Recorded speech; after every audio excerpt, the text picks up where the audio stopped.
Sir ये भी कहा जा रहा है कि 2027 तक भारत जो है वो थर्ड लार्जेस्ट इकोनॉमी बन जाएगा। तो सर वो आइडिया तो नवाज शरीफ साहब से लेकर गए शायद, तो ये भी यहाँ से दावा किया जाता है, तो सर खुद क्यों नहीं इस्तेमाल कर पाए हम उस आइडिया खुद नहीं करते हैं, बस वो मतलब कि आइडिया लॉलीपॉप बस चोरी कैसे हो गया ना, आइडिया बस चोरों की चीजें चोरी हो जाती है, फिर उसका हल कोई मौजूद नहीं है, क्या करें। लेकिन ये कि लंदन से आए हैं, लंदन चले जाते हैं, उनका क्या है यहाँ पे, they don't have nothing to do with it. लेकिन उसमें आरजू जो मैं नई चीजें यहाँ पे देख रहा हूँ कि 109 स्पेस स्टार्टअप्स हैं यहाँ पे, 109 private startups moving toward space. और 5 मिलियन मैंने आपको बताया था कंप्यूटर प्रोग्रामर है, और माइक्रोसॉफ्ट और दूसरा आपके गूगल मिलके यहाँ पे 1 लाख आर्टिफिशियल इंटेलिजेंट स्पेशलिस्ट बनाने का इरादा कर रहे हैं। तो आप देख रहे हैं आप ये भारत किस तरह, आप पूरी दुनिया मिलकर भारत की तरक्की को किस तरह रोक पाएगी। भारतीय यहाँ से डायस्पोरा बन के, लेबर बन के नहीं अब जा रहे हैं, अब वो टेक्नोक्रेट बन के जा रहे हैं। 1 लाख यहाँ से इजराइल जाएंगे, और इजराइल आपको पता ही है कि आपको नई टेक्नोलॉजी के स्टार्टअप सारे इजराइल से आते हैं। तो फिर तो बहुत बड़ी हमारा अचीवमेंट है मोदी जी की। नहीं देखिए, मोदी साहब ने परफॉर्म करके दिखा दिया, इसके उनसे देखे उनकी लिस्ट है। नफरत का दरवाजा थोड़ा सा बंद करके देखे मोदी साहब ने क्या किया, भारत जा कहाँ रहा है, पहुंच कहाँ रहा है, जरा गौर करें इस पे। लेकिन हम नहीं देख रहे हैं, नहीं सोच रहे, यही कमजोरी है। मैं तो इनसे मिनटें कर करके मर गया हूं। मुझे बार बार ये कहते हैं कि तुम शायद पता नहीं इंडियन क्यों ऐसा करते हो। चलो इंडिया का मॉडल नहीं पसंद आ रहा, बांग्लादेश का देख लो, चाइना का देख लो, जिनकी हिमालय से ऊपर है, उनसे ही सीख लो कुछ यार। वो पठान भाई है तुम्हारे, तुमने अपना सारा मुल्क तबाह कर लिया उनका, अब तो अफगानी करेंसी आपकी तो वो भी बेहतर है आपसे। लेकिन आप सीखना नहीं चाहते ना, आप पास आपको पता नहीं क्या शौक है, जुनून है कि जिहाद करना है, हालांकि आपको पता है आप जिहाद नहीं कर सकते। आप जिहाद आपने किया ही नहीं है माजी के अंदर। ये जो लोटे लपाड़े हैं, इनको हिस्ट्री की किताब 10 रुपए की लेकर दें, इनको देके पढ़ो यार। तुम्हारे आबाओ अजदाद जो थे वो पठानों के सामने लेट जाते थे, वो कभी उन्होंने जिहाद नहीं किया माजी के अंदर। क्यों इसके साथ टाइम जाया कर रहे हो? मैं थोड़ा खुदा के लिए अगर बचना चाहते हो सर, आप उर्दू में ट्वीटें करते। मैं इस वक्त आरजू ओबराय होटल में बैठा हूँ। बिल्कुल सर, आप इस वक्त जैसे भारत में हैं सर, वहां आपको क्या लग रहा है कि अगर पाकिस्तान ना बना होता तो हमने इनका भी वही हाल कर दिया होता जो हमारा है, या हम बेहतर हो गए होते, भारत के साथ रहते तो ज्यादा अच्छा था? देखिए मेरे ख्याल में दो चीज मेरे ख्याल में बेहतर होते। उसकी वजह यह है, दोनों मुमालिक ने डिफेंस के बजट के ऊपर बहुत ज्यादा पैसा जाया किया, बहुत ज्यादा पैसा जाएगा। पाकिस्तान तो अभी भी चले, वो तो उसकी जितनी पसली है उस हिसाब से, लेकिन वो जो डिफेंस के ऊपर किया गया, अगर सोचें अगर वो तालीम पे लग रहा होता फिर तो आज यहाँ पे इंडियन इंस्टीट्यूट ऑफ टेक्नोलॉजी इतने हैं, अगर वो पाकिस्तान वाली जगह पे भी 10-15 इंडियन इंस्टीट्यूट ऑफ टेक्नोलॉजी होते तो आप अंदाजा लगाया आप तरक्की में कहाँ होते।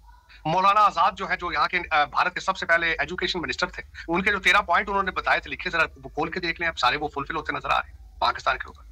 और जो उनका आइडिया था कि पाकिस्तान, भारत और बांग्लादेश के मुसलमान ये सारे इकट्ठे होते, मुस्लिम्स बेटर ऑफ होने थे, ये भी एक बात है। ये पूरा खिता जो है वो पुरसुकून होना था, ये भी एक बात है।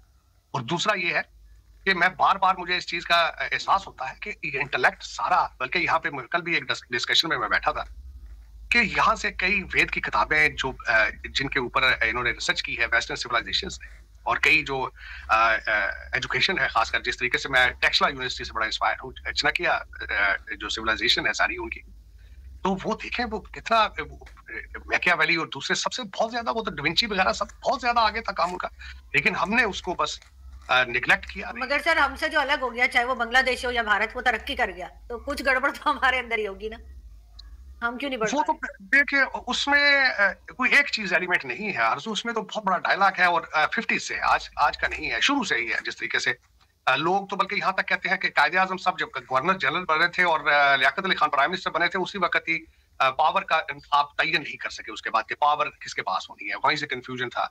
आज भी आप कंफ्यूज हैं, 18वीं तरमीम पे आप कंफ्यूज हैं, आज भी आप कभी कहते हैं पार्लियामेंट्री सिस्टम होना चाहिए, कभी कहते हैं प्रेसिडेंशियल सिस्टम होना चाहिए, कभी आप कहते हैं इस्लामिक स्टेट होनी चाहिए, कभी आप कहते हैं कायदे आजम सेकुलर स्टेट की फाउंडेशन रखे हैं।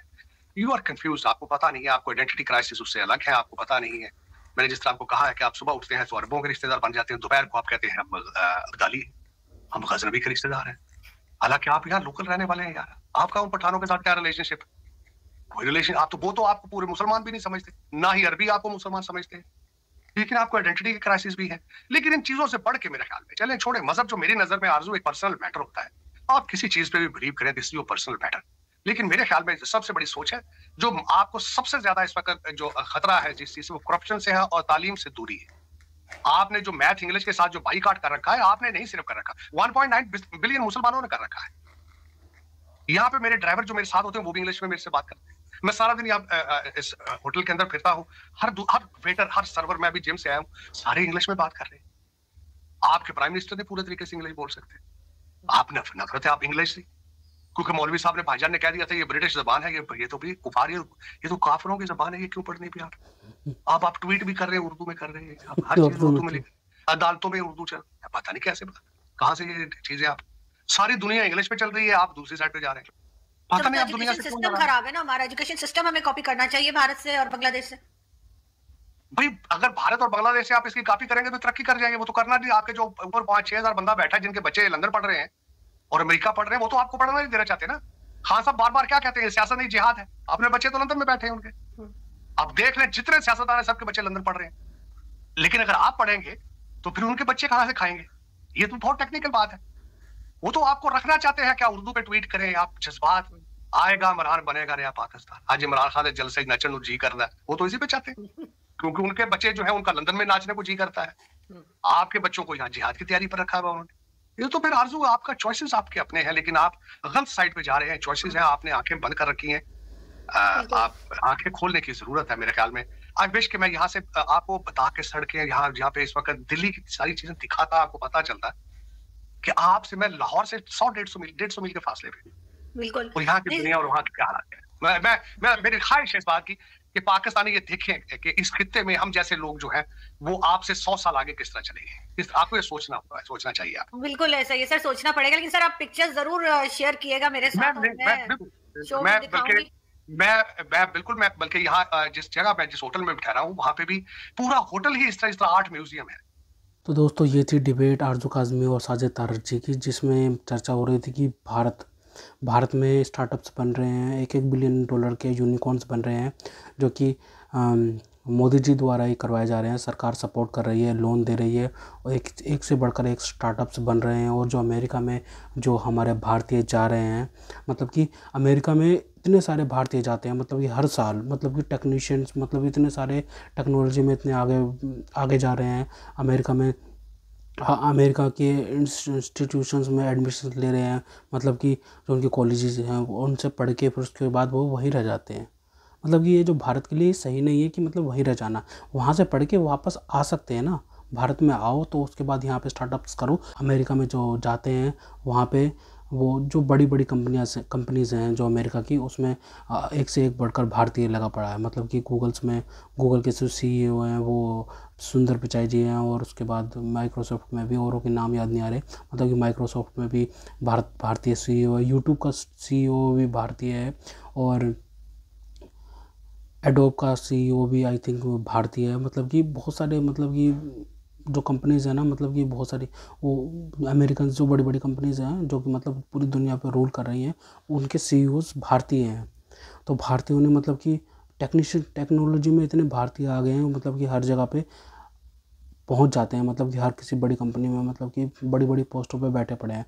ये भारत की, मतलब कि जो भारत का जो ज्ञान है ना, मतलब कि पुराना, मतलब कि जो पहले का था ना, जो मतलब कि जब तक्षशिला वगैरह थी हमारी, मतलब यूनिवर्सिटी थी, तो उस समय मतलब भारतीय इतने आगे थे, मतलब कि यहाँ पे पढ़ने आते थे, मतलब कि जो दूर दूर के जो विद्यार्थी थे, जो स्टूडेंट्स थे, वो यहाँ पे पढ़ने आते थे। फिर जब मुग़ल आए तो मुग़लों ने सारा कुछ तोड़ दिया था, मतलब कि सारी तक्षशिला वगैरह, मतलब इतनी सारी यूनिवर्सिटी, इतनी सारी बुक्स थी हमारी, मतलब कि सब तबाह बर्बाद कर दी थी उन्होंने। मतलब उन बुक्स में इतना सारा ज्ञान था ना, मतलब कि पूरी दुनिया को हम बैठ के समझा सकते थे, हर चीज़ की टेक्नोलॉजी बता सकते थे, मतलब बहुत सारा ज्ञान था उन बुक्स में, लेकिन उनको जला दिया गया। मतलब ये पूरी दुनिया की साजिश थी कि भारत में जो इतना मतलब ग्रोज है, मतलब ज्ञान है, वो पूरी दुनिया तक ना पहुंच पाए। मतलब कि बहुत कुछ था उन बुक्स में। मतलब कि जब वो उसको बख्तियार खिलजी ने मतलब जलाया था ना, मतलब कि वो तक्षशिला यूनिवर्सिटी को, मतलब तो वो आग जो 3 महीने तक जलती रही थी, ऐसा सुनने में आया, हिस्ट्री में लिखा हुआ है, 3 महीने तक वो आग जलती रही थी। इतनी सारी बुक्स थी उसके अंदर, मतलब 3 महीने तक आग जलता रहना कोई बस छोटी बात नहीं है। मतलब कि इतनी सारी बुक्स, मतलब कितना सारा ज्ञान हो रहा होगा उसके अंदर, और सब कुछ जला दिया गया, तहस नहस कर दिया गया। तक्षशिला यूनिवर्सिटी पूरी की पूरी तबाह कर दी गई। और जो अमेरिका में जो मतलब कि टेक्नोलॉजी में इतने आगे हैं ना, तो उससे पहले हम आगे होते, उन सब चीज़ों में आगे होते।